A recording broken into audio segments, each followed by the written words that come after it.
Hello, ഇന്നൊരു old model വണ്ടി വന്നിട്ടുണ്ട്. ഇത് കിക്ക് ചെയ്ത് കഴിഞ്ഞാൽ കിക്കർ തിരിച്ച് റിട്ടേൺ വരത്തില്ല. അതിൻ്റെ പ്രശ്നക്കാരൻ ആ സ്പ്രിങ്ങാണ്. സ്പ്രിങ് പൊട്ടിയിട്ടുണ്ട്. ഞാൻ അയച്ചപ്പം ഗിയർ ബോക്സിൻ്റെ കവർ അയച്ചിട്ടുണ്ട്. നമുക്ക് അവനെ ഒന്ന് സെറ്റാക്കാം. ഓക്കെ, ഞാനപ്പോൾ അതൊക്കെ അങ്ങോട്ടും ഇങ്ങോട്ടും പുഷ് ചെയ്യുമ്പോൾ കാണാൻ പറ്റും നിങ്ങൾക്ക്. അത് ചുമ്മാ പ്ലേ ആവുക. അപ്പോൾ സ്പ്രിങ് പോയിട്ടാണ്, സ്പ്രിങ് പൊട്ടിയിട്ടുണ്ട്. നമുക്ക് ആദ്യം ആ എംപ്ലേറ്റ് അയച്ചെടുക്കാം. ഇനി നമുക്ക് ആ റാഡ് സെറ്റ് ഒന്ന് അയച്ചെടുക്കാം. 12-ൻ്റെ ടീയോ ബോക്സോ ഉണ്ടെങ്കിൽ അതല്ലെങ്കിൽ റിങ് യൂസ് ചെയ്യാൻ പറ്റും. ഡബിൾ എൻഡ് ഇട്ട് പിടിക്കുവാണെങ്കിൽ ശ്രദ്ധിക്കുക, അതിൻ്റെ ബോൾട്ടിൻ്റെ ത്രെഡ് പോവാതെ അയച്ചെടുക്കണം. അങ്ങനെ സ്പ്രിങ് അയച്ചെടുക്കുന്നതും 11-ൻ്റെ തന്നെ ഒരു ബോൾട്ടാണ്. ഉണ്ട്, ആ സ്പ്രിങ് ഉണ്ട്, പൊട്ടിയിട്ടുണ്ട്.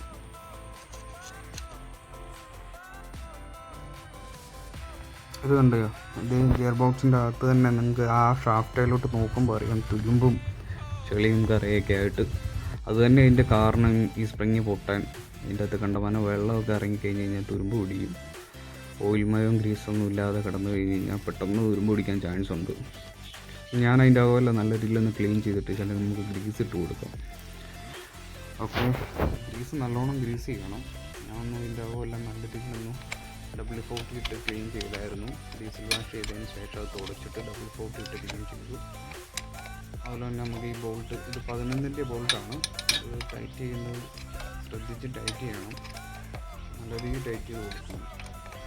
അതുപോലെ തന്നെ അതിൻ്റെ അകത്തെ ആ ഒരു സ്പ്രിങ് ഇടുമ്പോൾ ശ്രദ്ധിച്ച് നമ്മൾ തിരിഞ്ഞു പോകരുത് ഇടുമ്പോൾ തന്നെ. അപ്പോൾ നമ്മൾ ആ കിക്കർ സ്പ്രിങ് ഇട്ടതിന് ശേഷം ഈ ഗിയർ ലിവർ ഇടാം. നമുക്ക് ഗിയർ ലിവർ ഇടുമ്പോൾ തന്നെ ശ്രദ്ധിക്കണം, അതിൻ്റെ ലോക്കുണ്ട്, അത് ആ സ്പ്രിങ്ങിൻ്റെ അകത്ത് കയറി കിടക്കണം. കണ്ടോ, അത് ശ്രദ്ധിക്കണം എപ്പോഴും.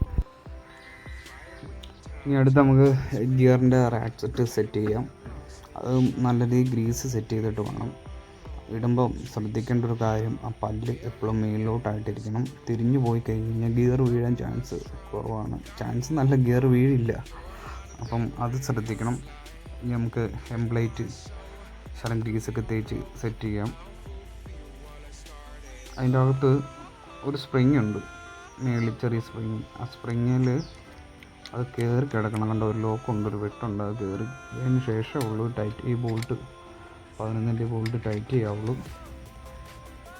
അപ്പം ഇത്രയേ ഉള്ളൂ. ഇതിൻ്റെ സ്പ്രിങ് മാറുന്നതെല്ലാം അഴിക്കണം. അതേ ഉള്ളൊരു ചടങ്ങുള്ളൂ. നിങ്ങൾക്ക് ശ്രദ്ധിച്ച് വീട്ടിൽ തന്നെ ചെയ്യാനുള്ളൊരു കാര്യമേ ഉള്ളൂ. ചെയ്യാൻ പാടാണ്, റിസ്ക് എടുക്കരുത്. അടുത്തുള്ള വർക്ക്ഷോപ്പിൽ കൊടുത്ത് തന്നെ ചെയ്യുക. നിങ്ങളെക്കൊണ്ട് പറ്റുമെങ്കിൽ മാത്രമേ അഴിക്കാവുള്ളൂ, ഇല്ലെങ്കിൽ കുളമായി പോവും. അപ്പം നമ്മുടെ വർക്ക് കഴിഞ്ഞിട്ടുണ്ട്. ഇതുണ്ട്, വിക്ക് ചെയ്യുമ്പോൾ നല്ല അടിപൊളിയായിട്ട് തിരിച്ച് റിട്ടേൺ പോകുന്നുണ്ട്. അതുകൊണ്ട് സപ്പോർട്ട് ചെയ്യുക, നിങ്ങളുടെ അഭിപ്രായം പറയണം. ഓക്കെ, അടുത്തൊരു വീഡിയോ കാണാം. Okay, thank you.